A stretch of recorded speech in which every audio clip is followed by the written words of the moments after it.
The subjectivity that is most often spoken about is the Kantian type of subjectivity, which I just was speaking about, perception and ideation and judgment. But there has been a progression in these few hundred years. And so phenomenology speaks more about the identity of the subject and the object. There is an awareness that what we know is there. And we're able to know it there because we also are there. We're not just here. And this is a field of being. Sri Aurobindo takes the subjectivity even a step higher. The self is one in all.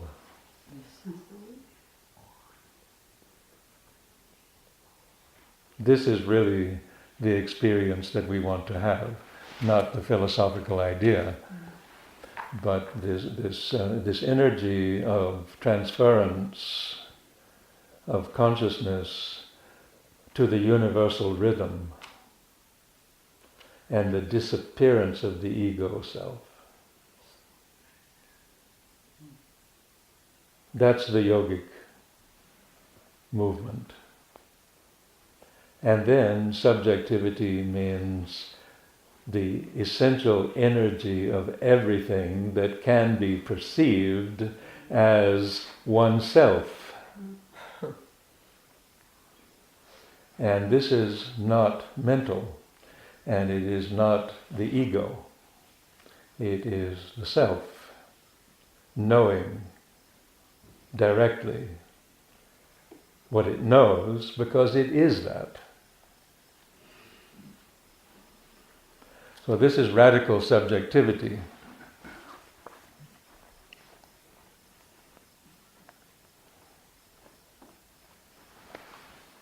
In order to get there, this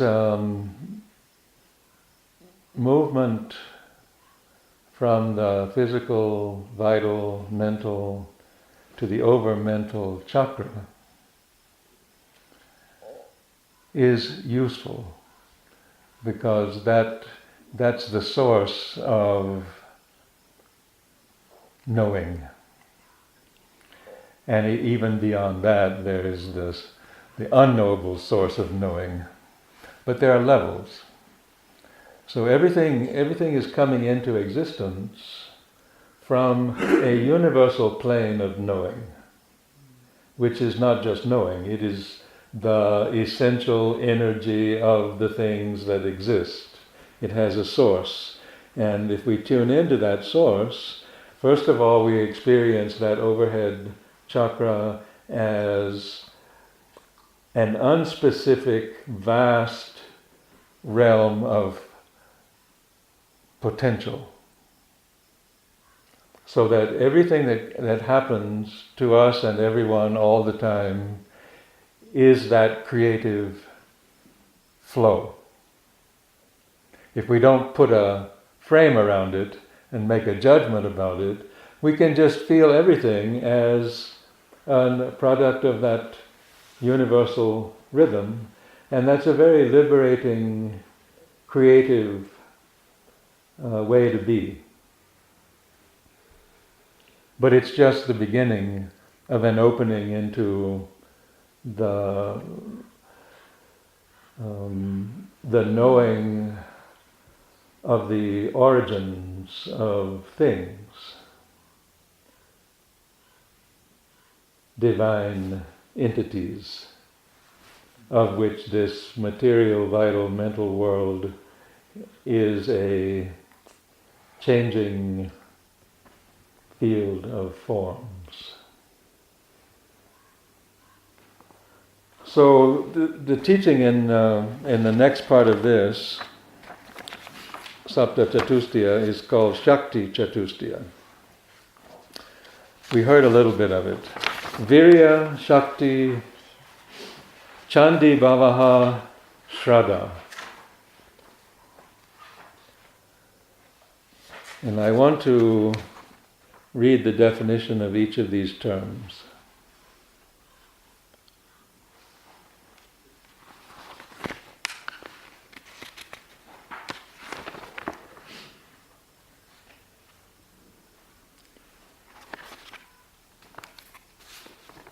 In the beginning of this,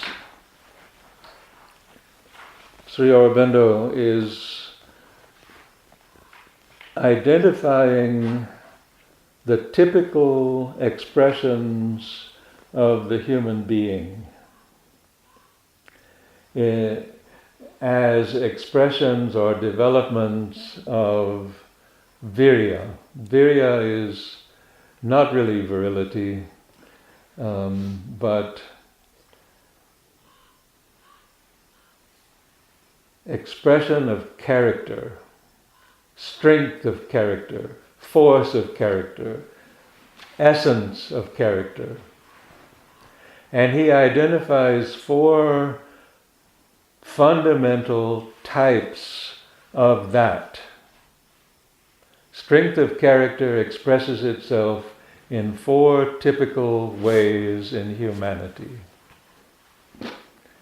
And this is known as Chaturvarnya, the 4 varnas.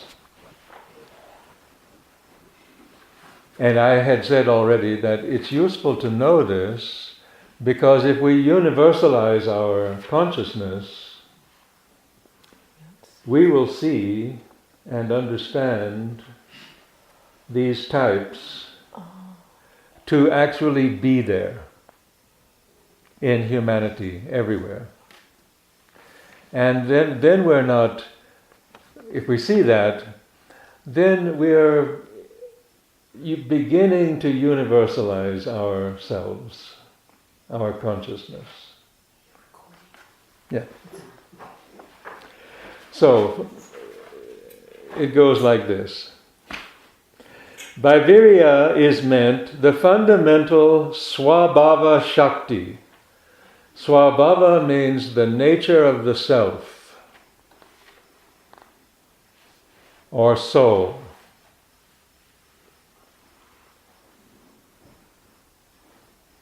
Or the energy of the divine temperament expressing itself in the 4-fold type of the Chaturvarnya, in Brahmanyam, Brahma Shakti, Brahma Tejas, and Brahma Shakti is the origin, and Brahma Tejas is the energy itself in the spatial temporal world. It originates as a Shakti or idea. But this is not a mental idea. This is the real essential being of the thing that works out through time and space. So each of these 4 has a Shakti and a Tejas. Brahma Shakti, Brahma Tejas. Kshatram, Kshatra Shakti, Kshatra Tejas. Vaishya Swabhava, Vaishya Shakti, Vaishya Tejas. Shudra Swabhava, Shudra Shakti, Shudra Tejas. We must realize that the ancient Aryan rishis meant by the Chaturvarnya not a mere social division, but a recognition of God manifesting himself in fundamental swabhava, fundamental types of human being.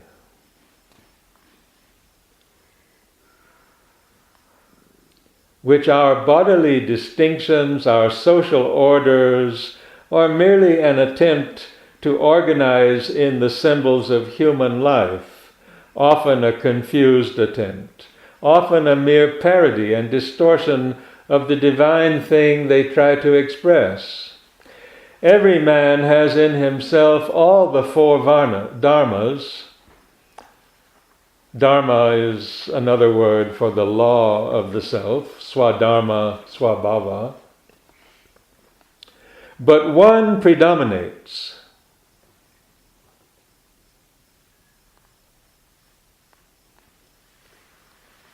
And modern psychology doesn't like that idea very well because, we're all supposed to be unique individuals, and then nothing is supposed to be fixed because then we wouldn't be free.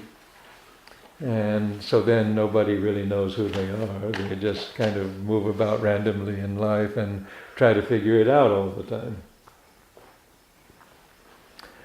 But it is possible to know, for us to know ourselves better than that, and to discover in ourselves these swabhavas.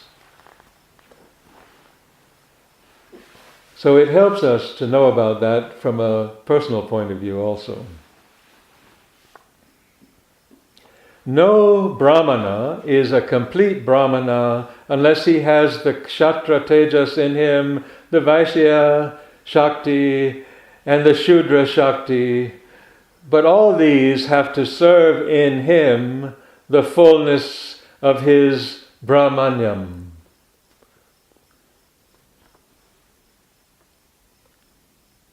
God manifests himself as the 4 Prajapatis or Manus,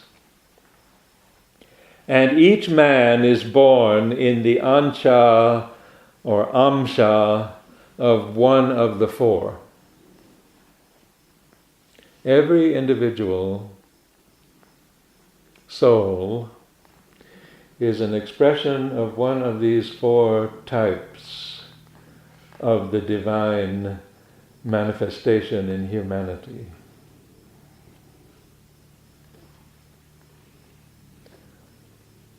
The first, Brahmanyam, is characterized by wisdom,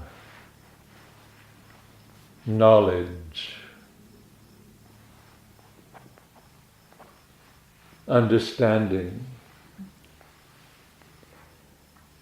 an impersonal knowing of the meaning of things. The second, Kshatra Shakti, is characterized by heroism and force, courage,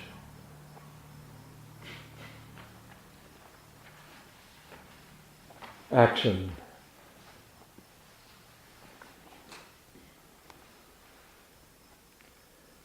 Action and courage and heroism of a divine nature. Truth force. Not just random, vital, destructive force. The force that it takes to realize goals. So the Brahmana Shakti has to be able to see those goals and know that they're right, and the Kshatriya has to be able to achieve them.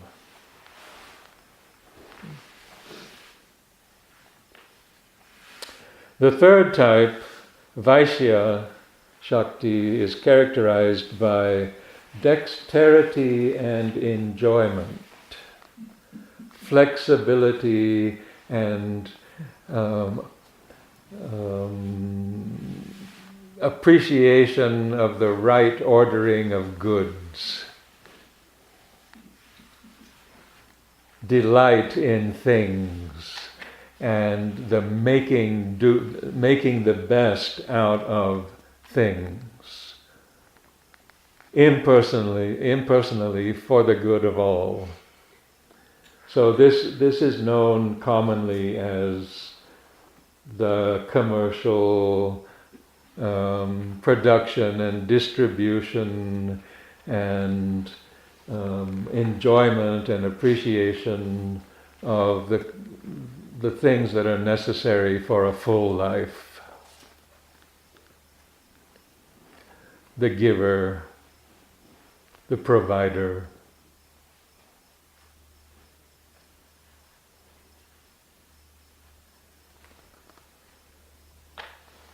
And that has to be done according to proportionality and law and reason and right, not selfishly and in a way that hoards and grasps and wants and keeps.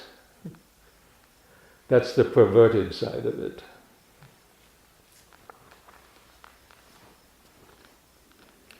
But even the perverted side of it is it. Of course.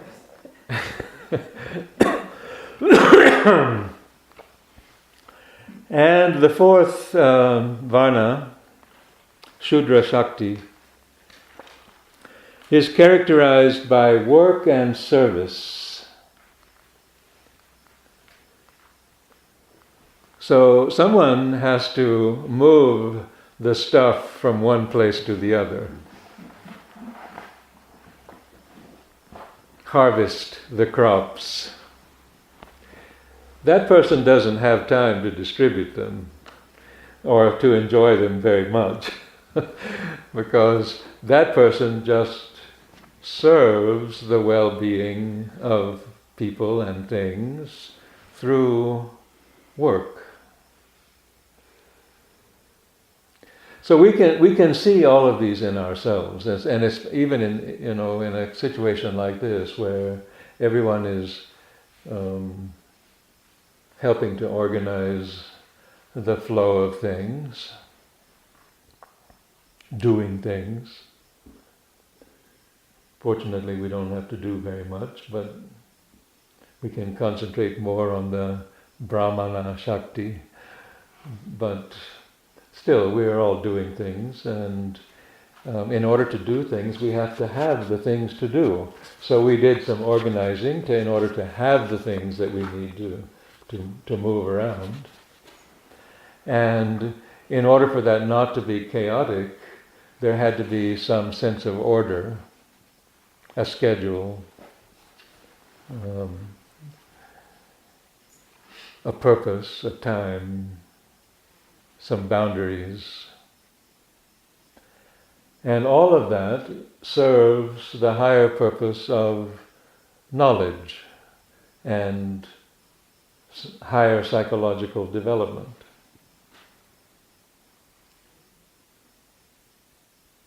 In some retreats and workshops, the workers are not part of the teaching.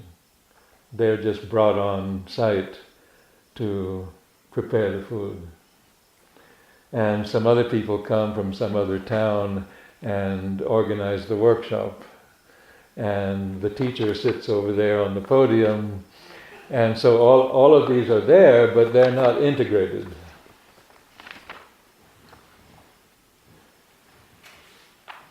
And that's kind of how it is in life in general. These four are not necessarily integrated. And then they tend to devolve into socially accepted patterns for the sake of money. And so we're in this yuga, this Kali Yuga, where the Shudra Shakti dominates. And the highest values consist in earning money by doing certain things that are accepted by most people.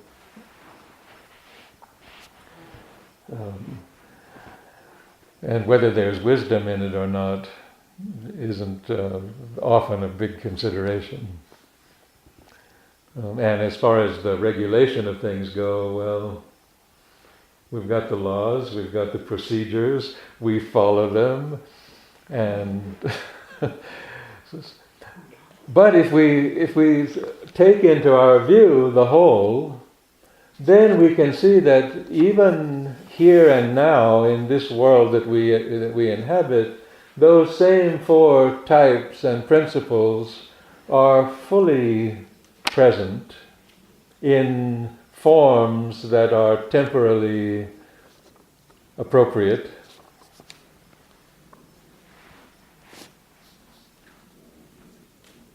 So if we impersonalize, depersonalize our view of things and tune in to the universal rhythm, then we can appreciate these types in all the forms that they take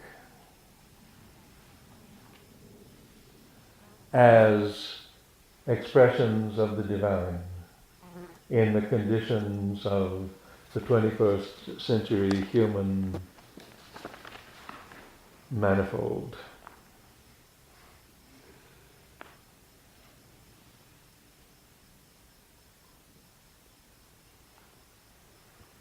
We can validate them, we can support them. The job of the Purusha, the self, the unchanging in us, is to support all of that.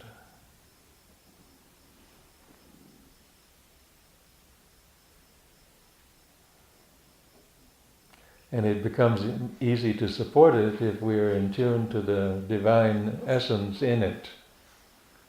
And if we see that first. So in his description of the Brahma Tejas, which comes first, Jnana Lipsa, Jnana Prakash, Brahma Varchasyam, Styriam iti Brahma Teja. So we should know what these terms mean. Lipsa, Brahma Lipsa, is a reaching out towards the light of knowledge that is manifesting in things. Not thinking in here about how things are and what they should be according to our conditioning. Reaching out towards the truth in things. That's what the higher mind does.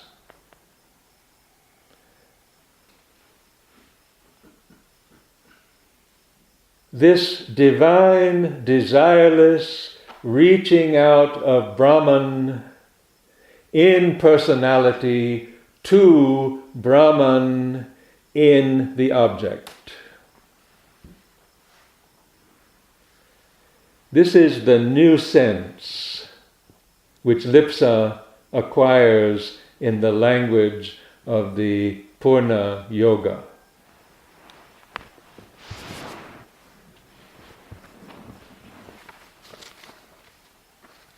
Is that clear?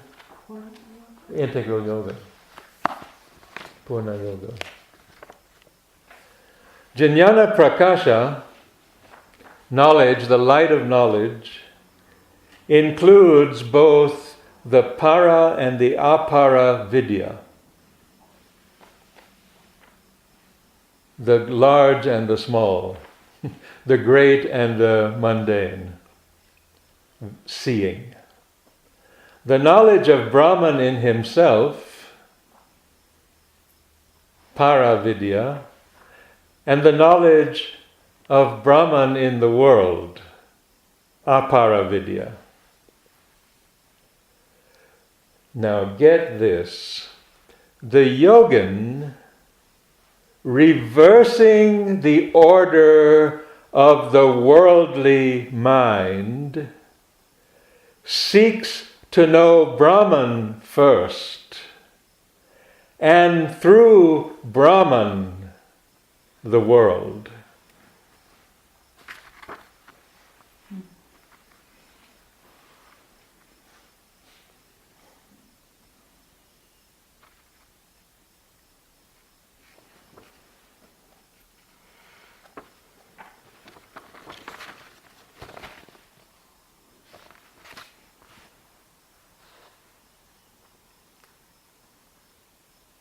Scientific knowledge, worldly information, and instruction are to him secondary objects.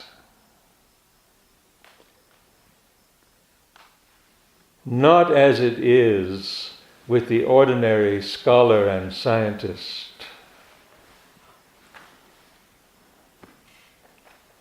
The methods of the yogin are also different, for he tends more and more to the use of direct vision and the faculties of the vijnana, and less to intellectual means. The ordinary man studies the object from outside and infers its inner nature. The yogin seeks to get inside his object, know it from within,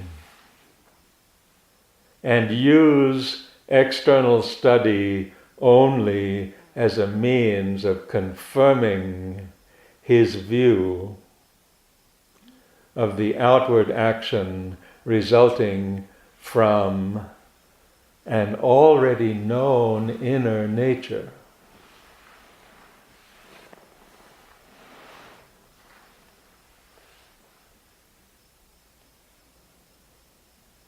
Brahma Varchasya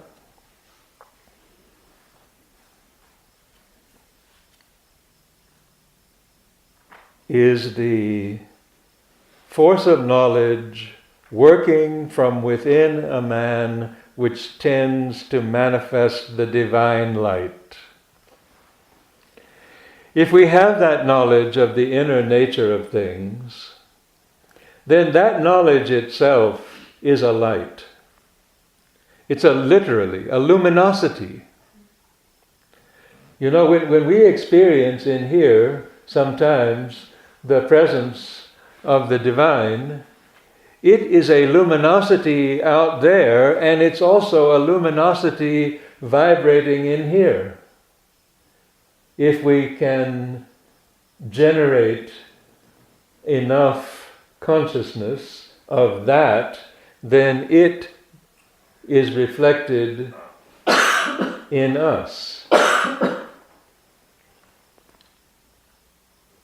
Now, the next siddhi in this Chatusthaya is called Styria. And the one who possesses that is Stira. You have another pronunciation? Styria. It's not ta. Ta. It's STH, according to the translation. Styria. Okay, fine. And the other one, Stira. Stira. Okay. Styrium is what it means is the capacity of fixity in the knowledge, the jnana, the knowing. Fixity in the knowing. The man who is stira is able to hold the light and power that enters into him.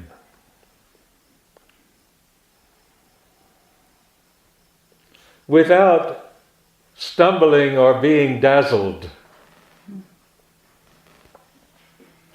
or blinded by the shock. So this is a Yoga Siddhi, a perfection. To be able to see the light, hold the light, know the light as what it is.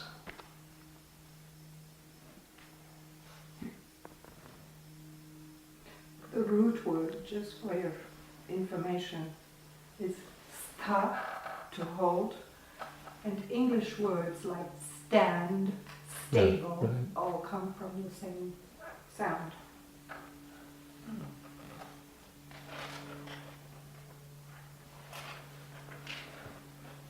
So we take a stand. If we are yogins. And we hold that light in our work, our service, our organization for enjoyment of things, our force of regulation, and battle and our knowledge of the order and meaning of things, all of that comes to us in this luminous holding of vision without fluctuation.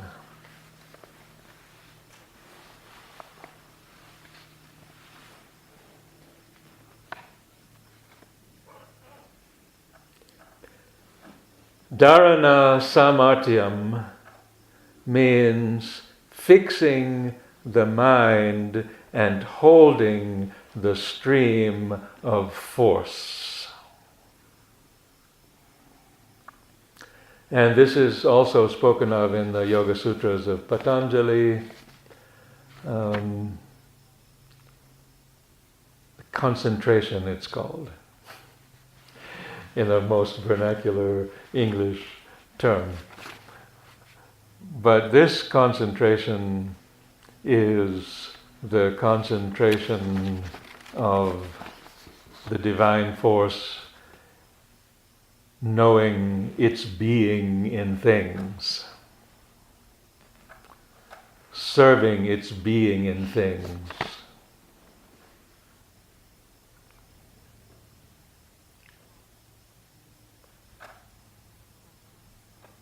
And not the way we do it. Serving the things, and having the things, and wanting the things. But serving and having and knowing the divine being in the things. So perhaps great art and great music. Perhaps. And maybe that's why it's great, because it's really serving. Could be. But that's a study I know. to be explored. But just that's what came. Yeah.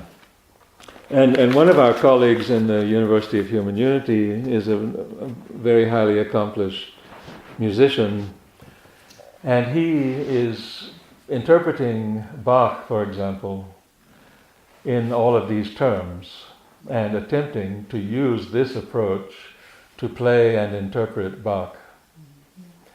And he has found that there are absolutely divine powers and qualities in that music. But he says you don't necessarily hear them even in the best traditional interpretations, because they're not performed in a yogic way. And there are traditions, and then the students are considered to be good who mirror best the traditional interpretations. And they're not even trying to tune in to the divine being in the composition. So that's what I mean when I say it's a big study, to verify whether or not there was originally in that composition this kind of seeing. That kind of inspiration. Yeah.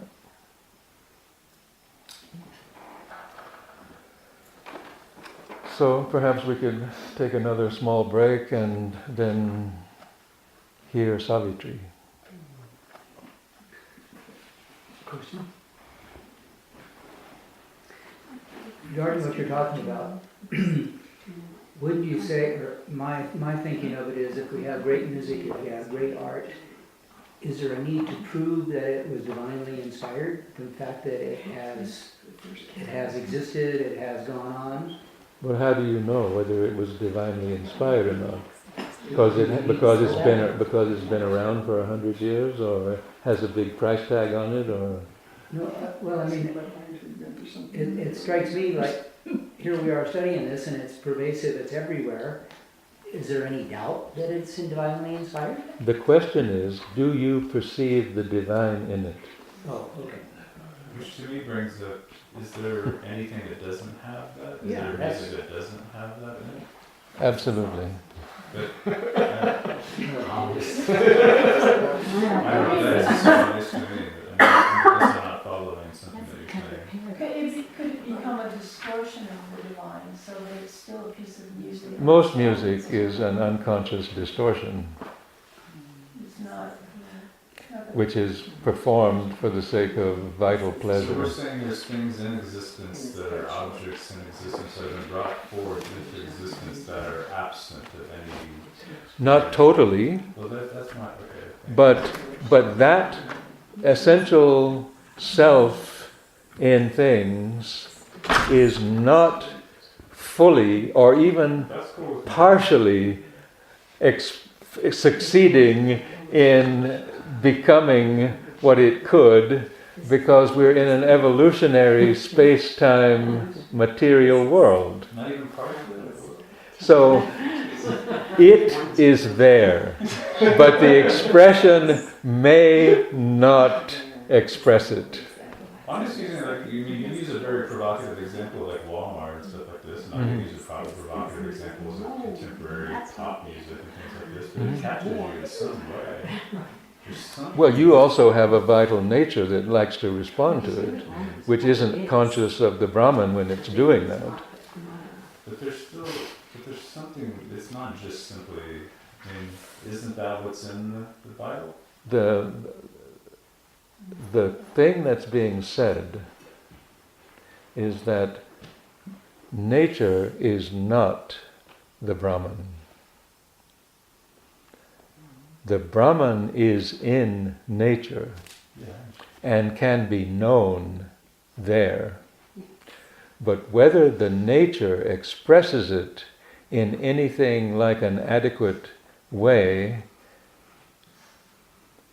I'm comfortable with the idea. has to do with the power of the connection between the expression and the essence. So we can say that all music is an expression of the divine logos, the word. But we don't mean by that the form that the music is taking expresses that logos that is in it. We can perceive that logos if we are attuned to the universal logos. And the form that we perceive with our ears and eyes may be totally horrible. But because we can perceive the soul, the universal soul, at the same time that we perceive the horror, then we can claim to be Brahma, Brahma Tejas and Brahma Lipsa and Brahma Styrium, but the thing itself, it's here today and gone tomorrow, and it was trash all the way. So,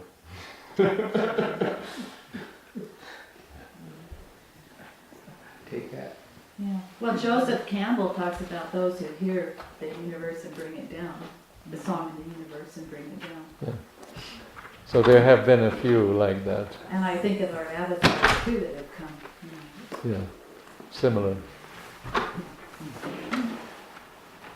Indian classical music when it's performed.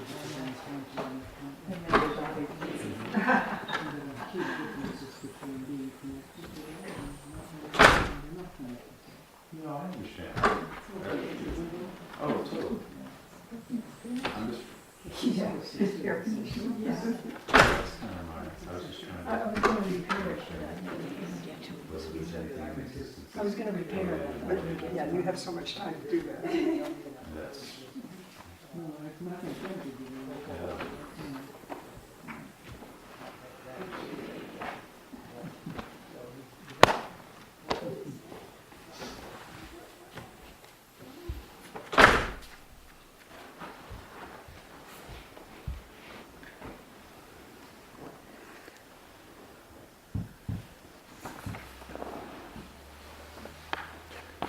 A good parallel with what we were just discussing is very close to home. Human speech is only a secondary expression, and at its highest, a shadow of the divine word.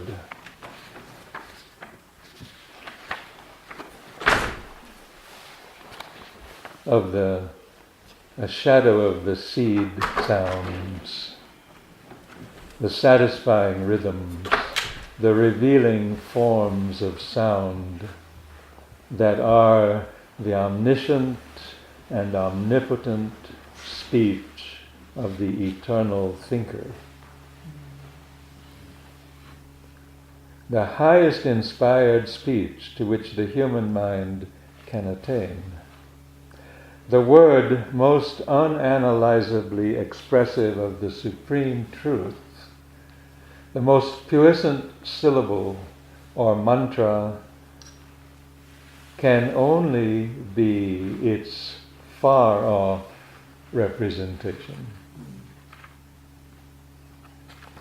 So when I'm reading sutra and commenting with my experiential mind, this is a form of language that is not expressing the divine truth. When I read the mantra, it comes closer, and everyone experiences something other than what's being read and what I'm saying or sounding. It connects us with a higher plane of vibrational awareness, which is its origin. But what he's saying is that even that mantra is a shadow of its origin. So, with music, which he also speaks about here. Where are you reading from that? It's chapter 5 of the Kena Upanishad commentary.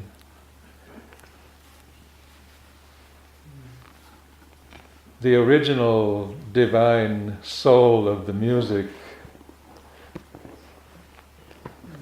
may or may not be somewhat revelatory of that being. And that being is expressing itself, for example, through a cultural epoch in time and space. And there's a vast spectrum of those expressions, some of which are very sweet and beautiful and powerful, and some of which are purely evil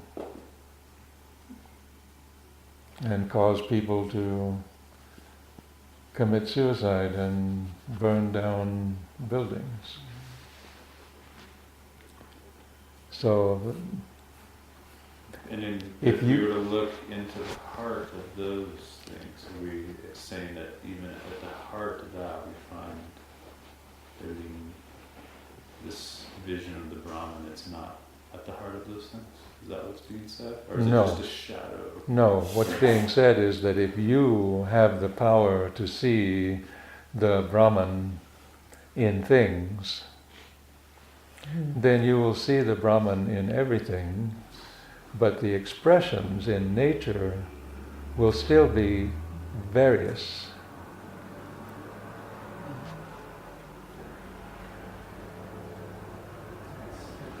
And with regard to the flowers and my own experience, I can perceive the soul of the flower only when I'm in a very exalted state of consciousness myself. When I rise to my highest vibrational capacity, I can really appreciate the rose. It's no longer just a flower. It is a radiant being of delight and subtlety and fragrance, all combined in a way that only happens in that type of being, form. But behind it is this whole world, vast universe of beauty and perfection. So we can glimpse something like that beauty and perfection in such an object. It becomes a vehicle for that being itself. And then the plant world and the flower world especially is able to do that.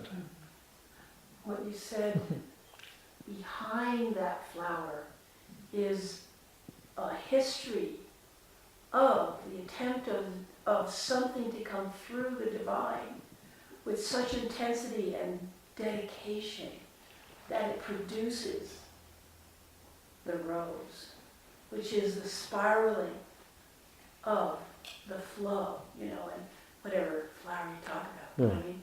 The prana. When you see it that way, that rose goes back into eternity. I'm comfortable, again, this isn't really so much about something like the rose. I mean, you choose another example on the earth that's much more difficult. Music and dance. Even, like maybe like a razor sharp scepter that's been used to take off the heads of prisoners of war. True.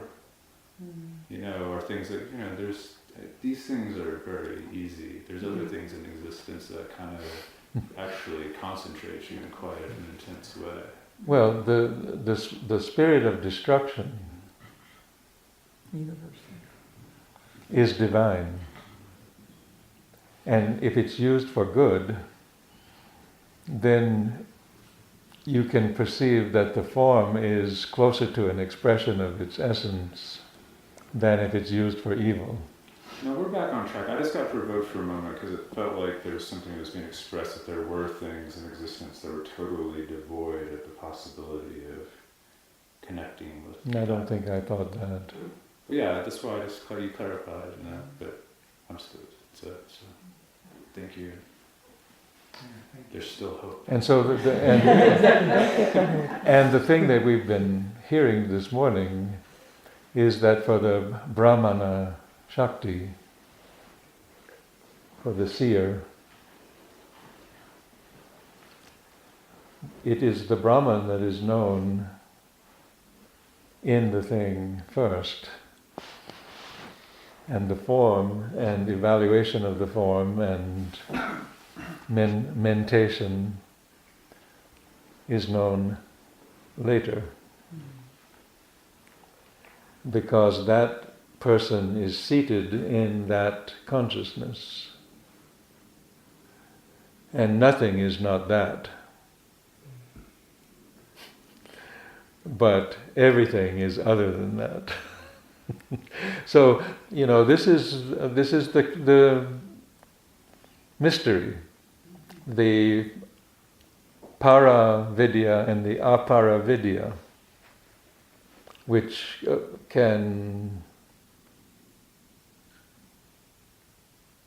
characterize our understanding, the seeing of both, or we can just see the Brahman, the one, and then we're at a very high but still intermediate yogic consciousness, or we can just see the apara vidya, we can just have that seeing of the objects.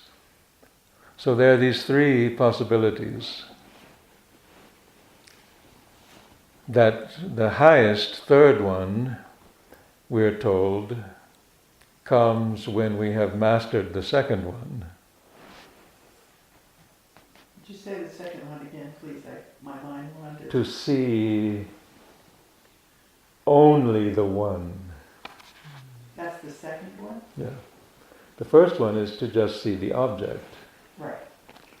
The liberation from that is into the permanent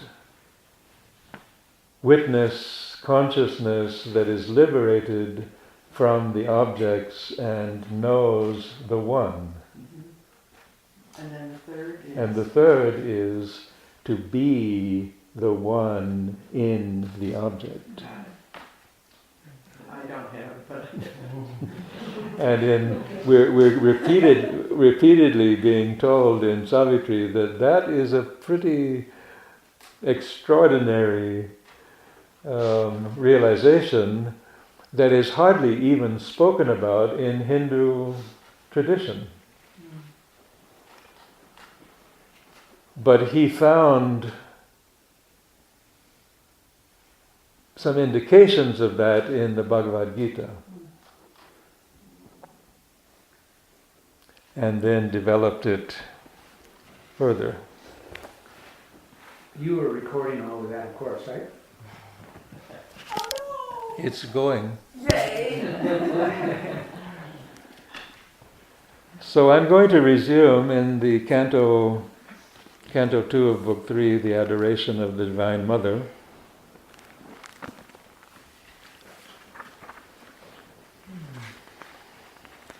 And I'm going to continue into the House of the Spirit and the New Creation and finish that one this afternoon.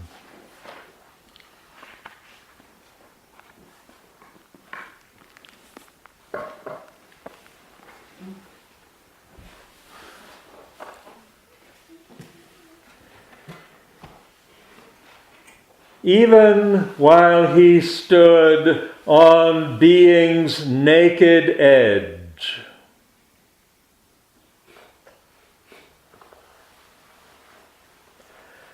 and all the passion and seeking of his soul faced their extinction in some featureless vast.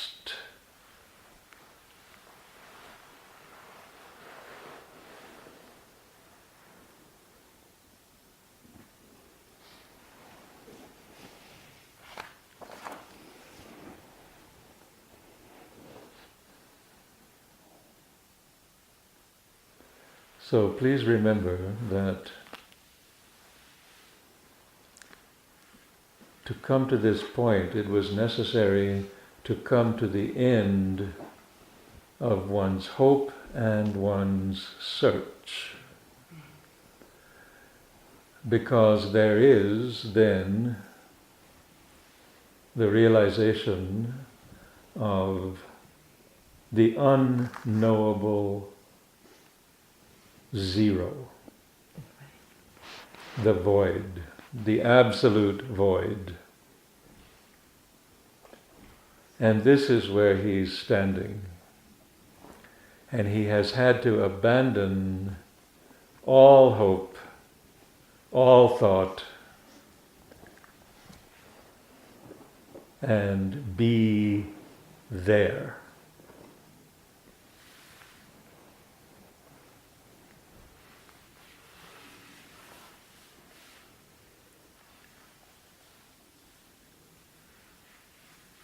Even while he stood on being's naked edge, and all the passion and seeking of his soul faced their extinction in some featureless vast, the presence he yearned for suddenly drew close. Across the silence of the ultimate calm, out of a marvelous transcendence's core, a body of wonder and translucency, as if a sweet, mystic summary of herself, escaping into the original bliss, had come enlarged out of eternity. Someone came, infinite and absolute, a being of wisdom, power, and delight. Even as a mother draws her child to her arms, took to her breast nature and world and soul, abolishing the signless emptiness, breaking the vacancy and voiceless hush. piercing the limitless unknowable into the liberty of the motionless depths. A beautiful and felicitous luster stole. The power, the light, the bliss no word can speak imaged itself in a surprising beam and built a golden passage to his heart, touching through him all longing sentient things. A moment's sweetness of the all-beautiful cancelled the vanity of the cosmic world. A nature throbbing with a heart divine was felt in the unconscious universe. It made the breath a happy mystery, a love that bore the cross of pain with joy, eudaemonized the sorrow of the world.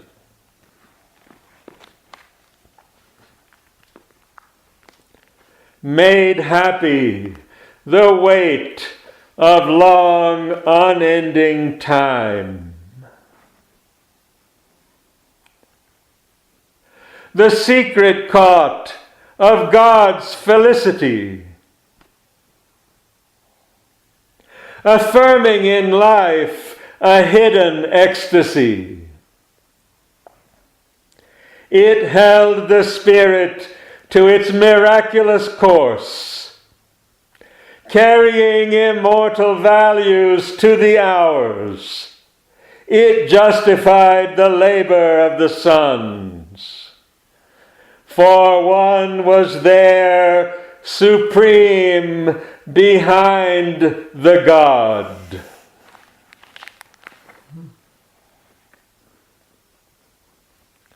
A mother might brooded upon the world. A consciousness revealed its marvelous front, transcending all that is, denying none.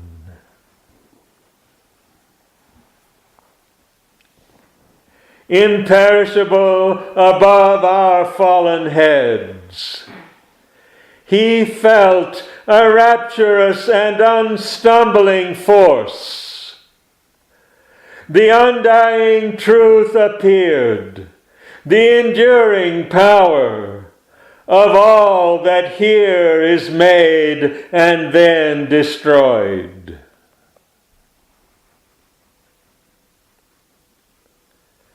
The mother of all Godheads and all strengths, who, mediatrix, binds earth to the supreme.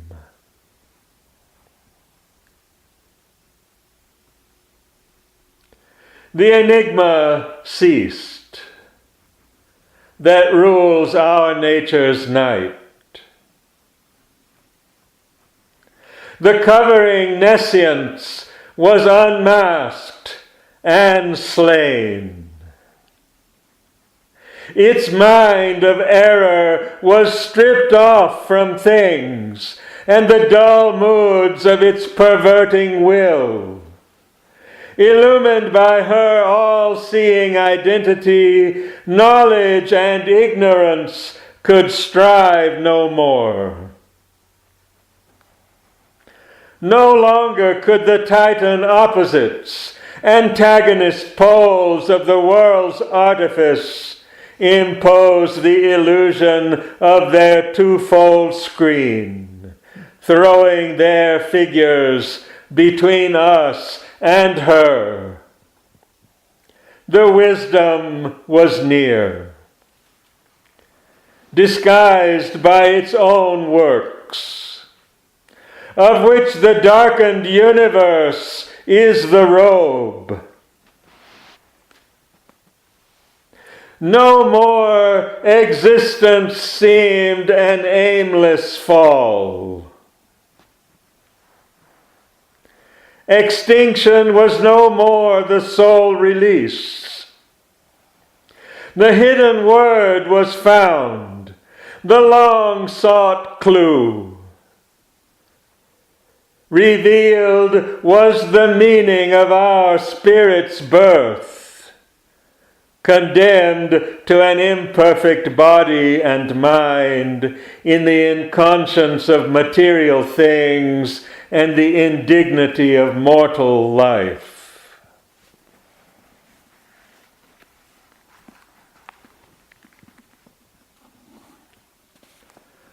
A heart was felt in the spaces wide and bare.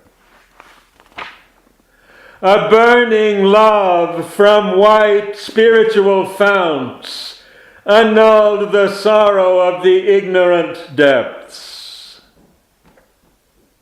Suffering was lost in her immortal smile.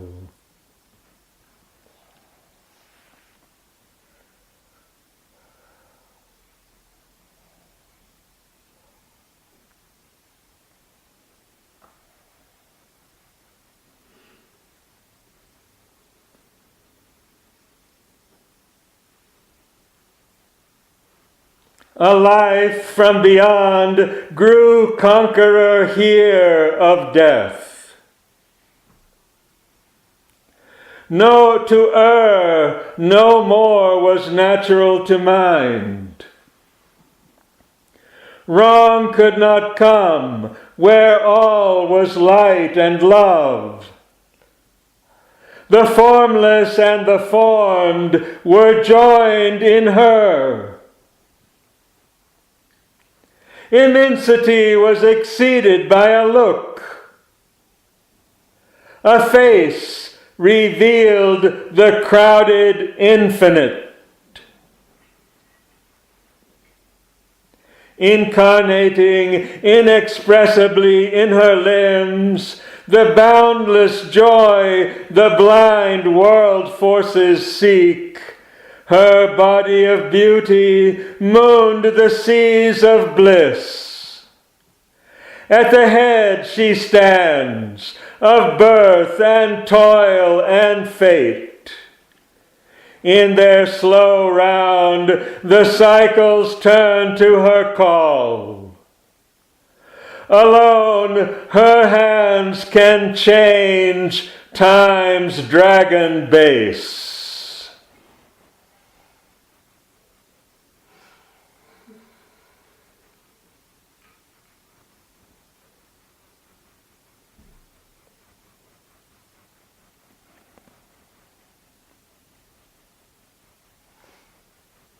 Hers is the mystery the night conceals.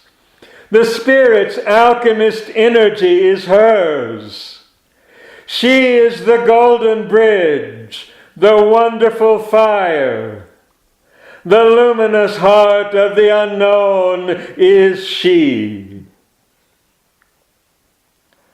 A power of silence in the depths of God.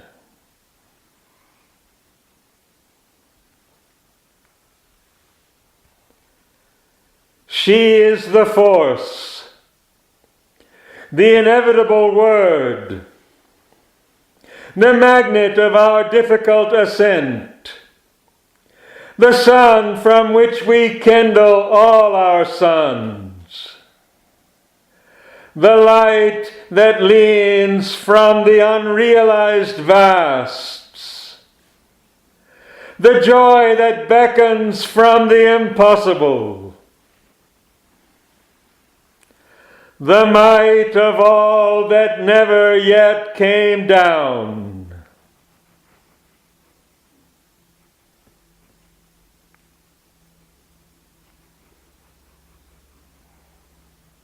All nature dumbly calls to her alone,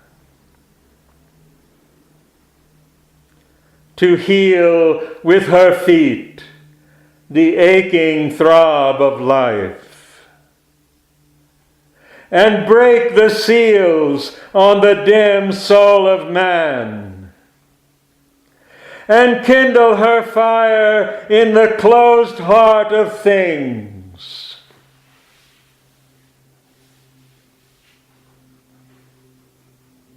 All here shall be one day her sweetness's home.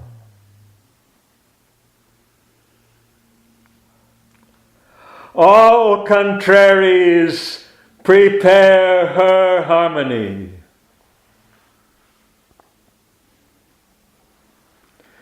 Towards her our knowledge climbs, our passion gropes.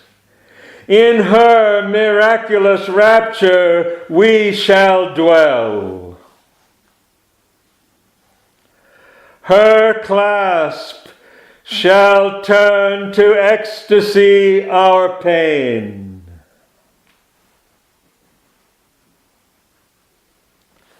Our self shall be one self with all through her.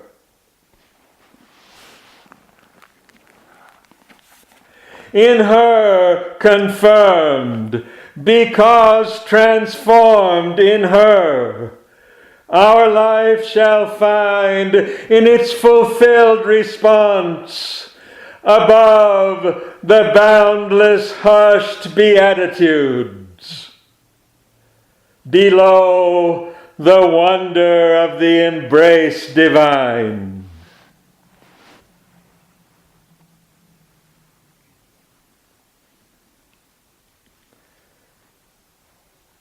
This known, as in a thunder flash of God, the rapture of things eternal filled his limbs. Amazement fell upon his ravished sense.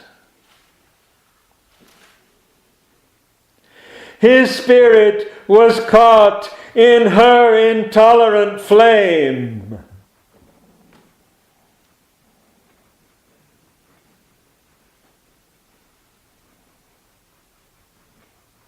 Once seen, his heart acknowledged only her. Only a hunger of infinite bliss was left. All aims in her were lost, then found in her.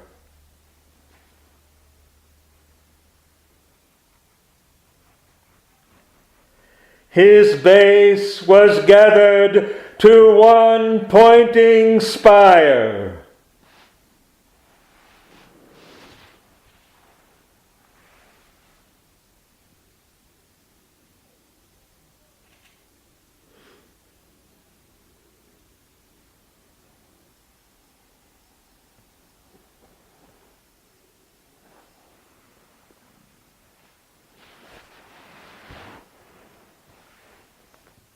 Thus was a seed cast into endless time.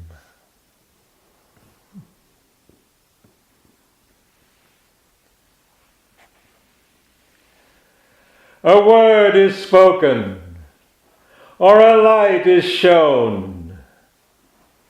A moment sees, the ages toil to express.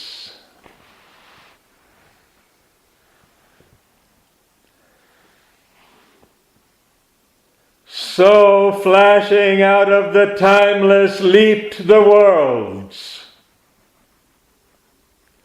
An eternal instant is the cause of the years.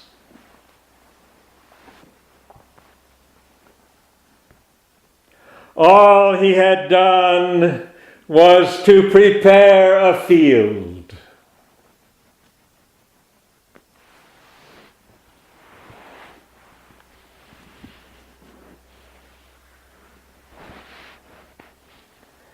his small beginnings, asked for a mighty end.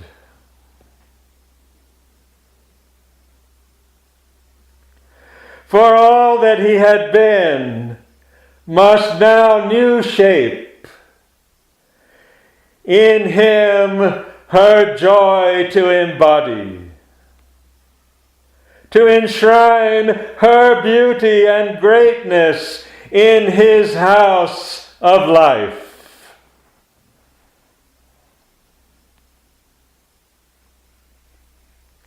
But now his being was too wide for self. His heart's demand had grown immeasurable. His single freedom could not satisfy. Her light, her bliss, he asked for earth and men.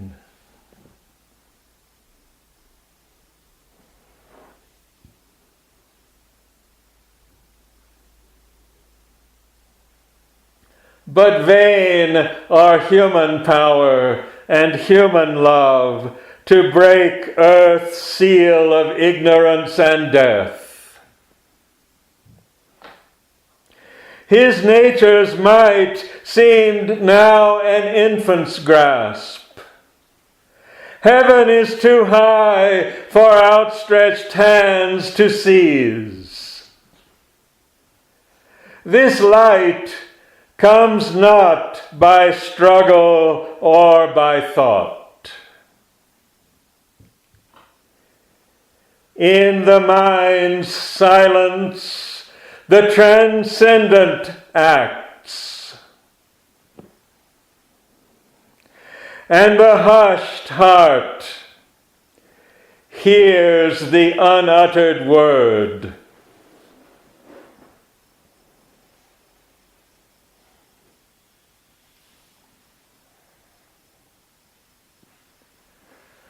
A vast surrender was his only strength.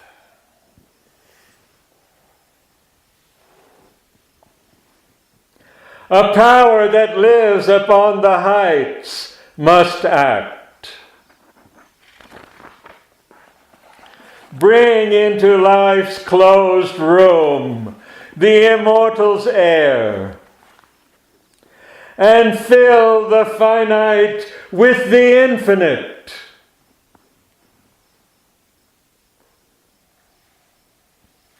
All that denies must be torn out and slain, and crushed the many longings for whose sake we lose the one for whom our lives were made.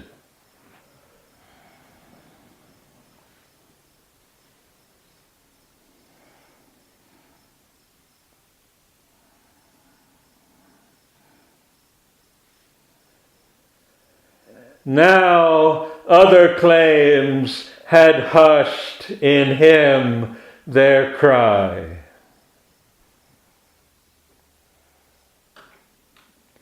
Only he longed to draw her presence and power into his heart and mind and breathing frame. Only he yearned to call forever down into the darkness of the suffering world her healing touch of love and truth and joy. Only he yearned to call forever down her healing touch of love and truth and joy into the darkness of the suffering world.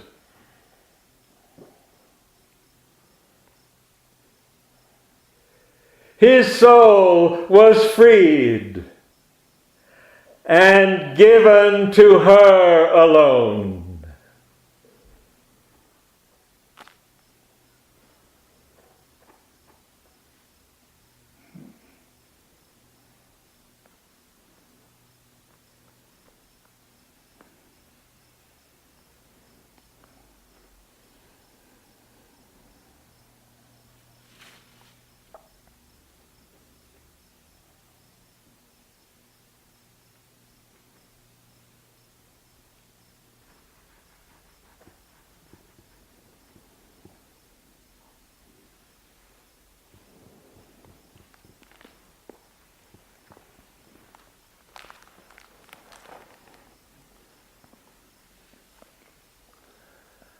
A mightier task remained than all he had done.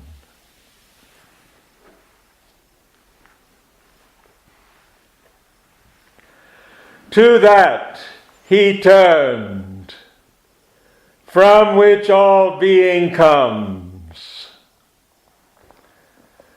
a sign attending from the secrecy which knows the truth ungrasped behind our thoughts, and guards the world with its all-seeing gaze.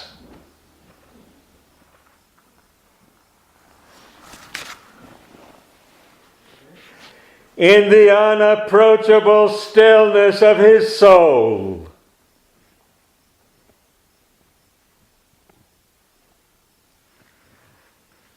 intense, one-pointed,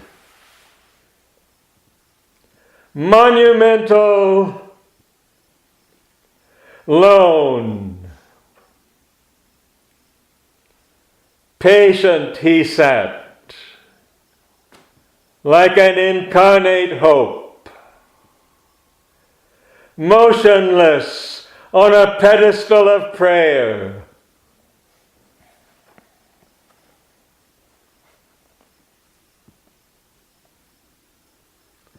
A strength he sought that was not yet on earth.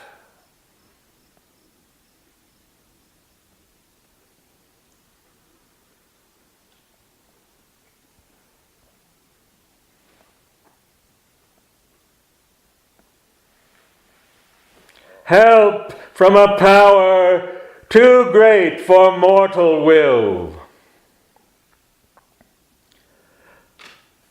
The light of a truth now only seen afar. A sanction from his high, omnipotent source.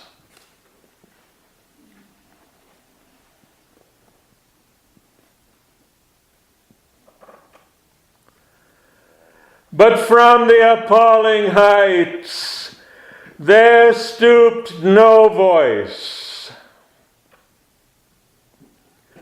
The timeless lids were closed. No opening came.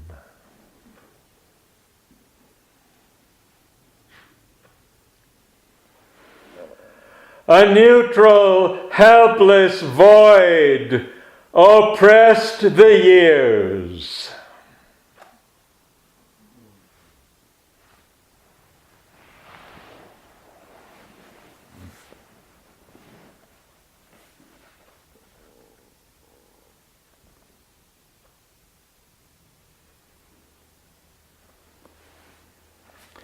In the texture of our bound humanity, he felt the stark resistance, huge and dumb,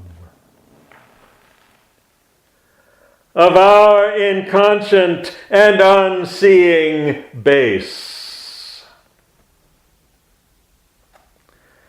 The stubborn, mute rejection in life's depths.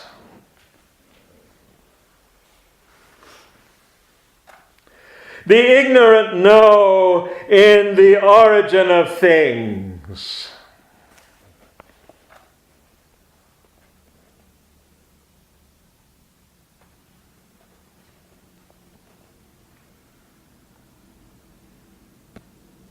A veiled collaboration with the night, even in himself, survived and hid from his view.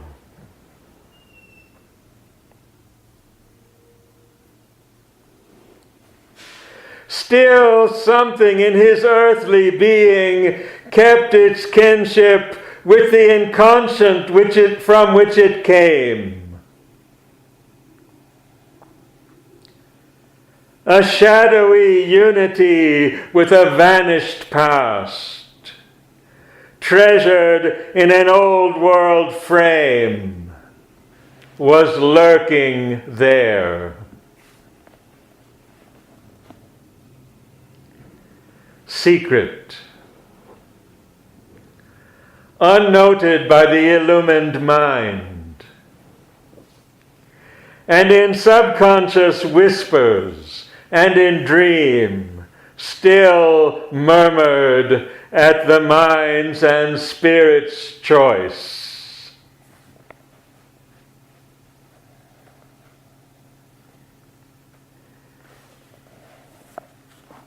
Its treacherous elements spread like slippery grains, hoping the incoming truth might stumble and fall.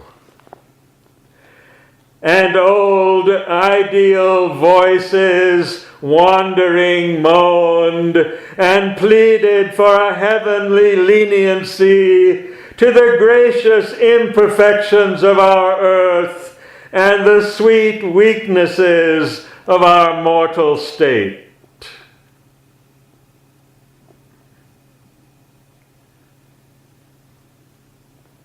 This now he willed to discover and exile. The element in him betraying God. All nature's recondite spaces were stripped bare. All her dim crypts and corners searched with fire.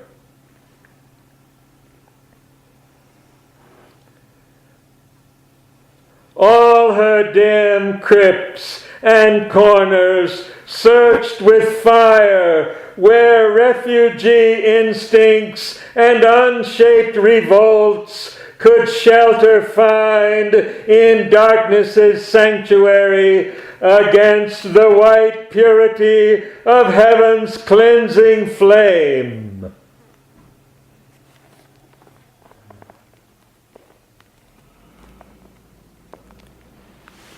All seemed to have perished that was undivine.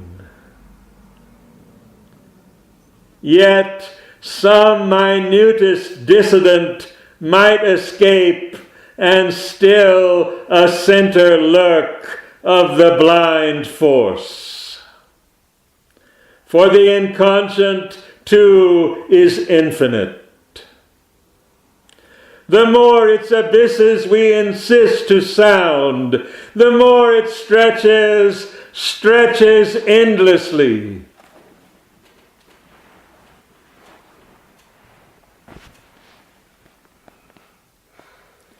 Then, lest a human cry should spoil the truth, he tore desire up from its bleeding roots and offered to the gods the vacant space.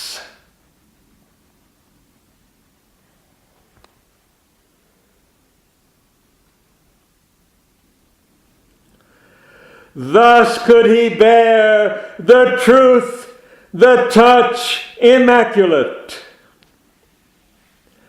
Thus could he bear the touch immaculate.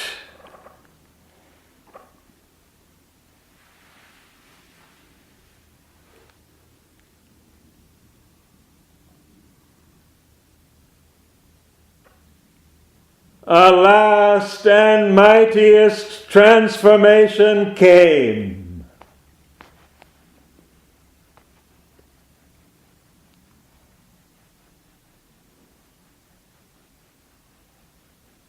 His soul was all in front like a sea, flooding the mind and body with its waves.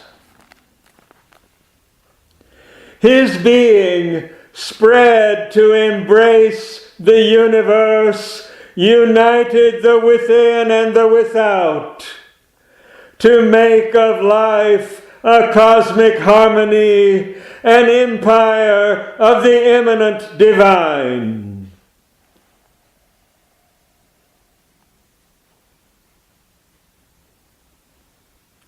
In this tremendous universality, not only his soul nature and mind sense included every soul and mind in his, but even the life of flesh and nerve was changed and grew one flesh and nerve with all that lives. He felt the joy of others as his joy. He bore the grief of others as his grief. His universal sympathy upbore, immense like ocean, the creation's load, as earth upbears all beings' sacrifice.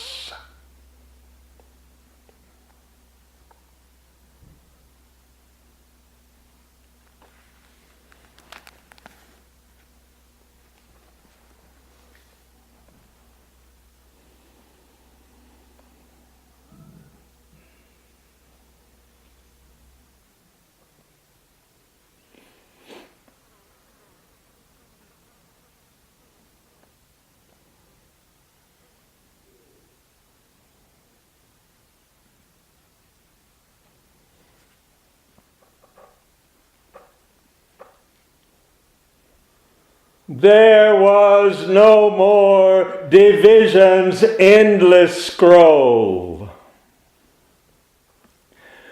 One grew the Spirit's secret unity. All nature felt again the single bliss. There was no cleavage between soul and soul.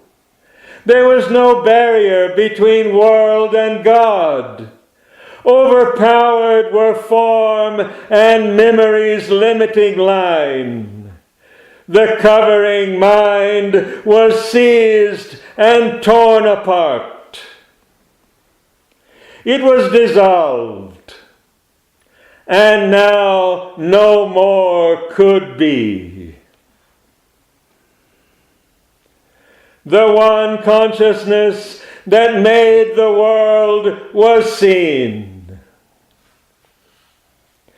All now was luminosity and force, abolished in its last thin, fainting trace.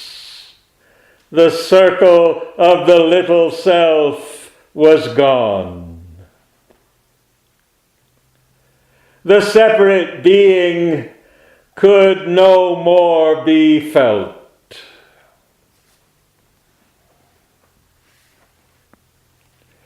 It disappeared and knew itself no more. Lost in the Spirit's wide identity. His nature grew a movement of the all, exploring itself to find that all was he. His soul was a delegation of the all that turned from itself to join the one supreme.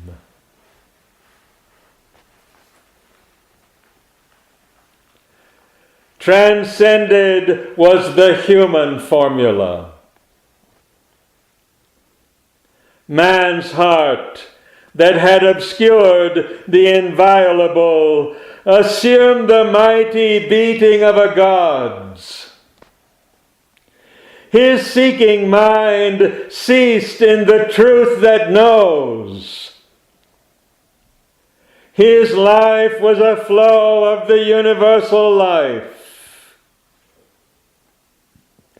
he stood fulfilled on the world's highest line, awaiting the ascent beyond the world. Awaiting the descent, the world to save.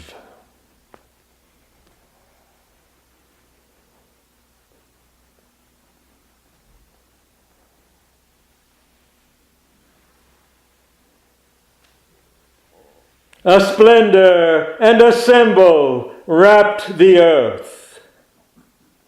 Serene epiphanies looked and hallowed vasts surrounded. Wise infinitudes were close, and bright remotenesses leaned near and kin. Sense failed in that tremendous lucency.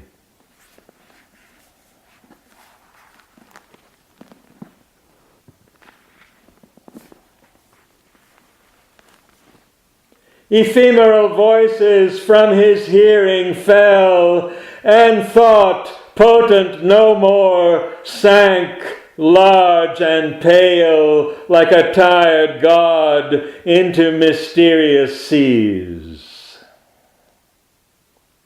The robes of mortal thinking were cast down, leaving his knowledge bare to absolute sight.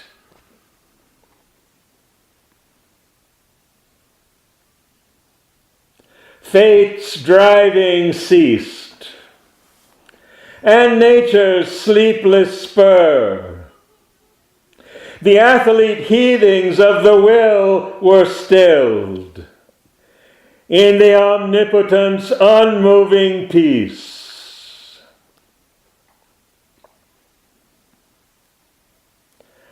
Life in his members lay down, vast and mute. Naked, unwalled, unterrified, it bore the immense regard of immortality.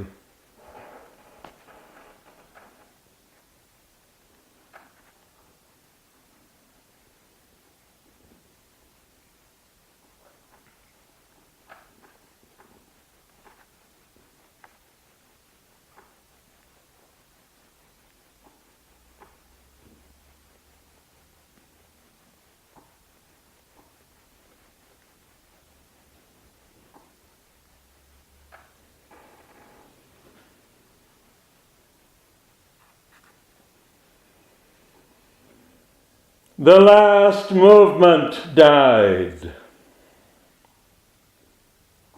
and all at once grew still.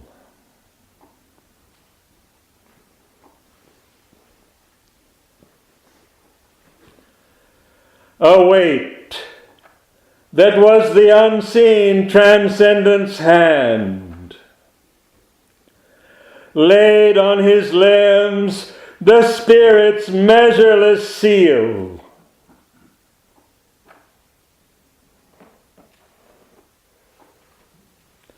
Infinity swallowed him into shoreless trance.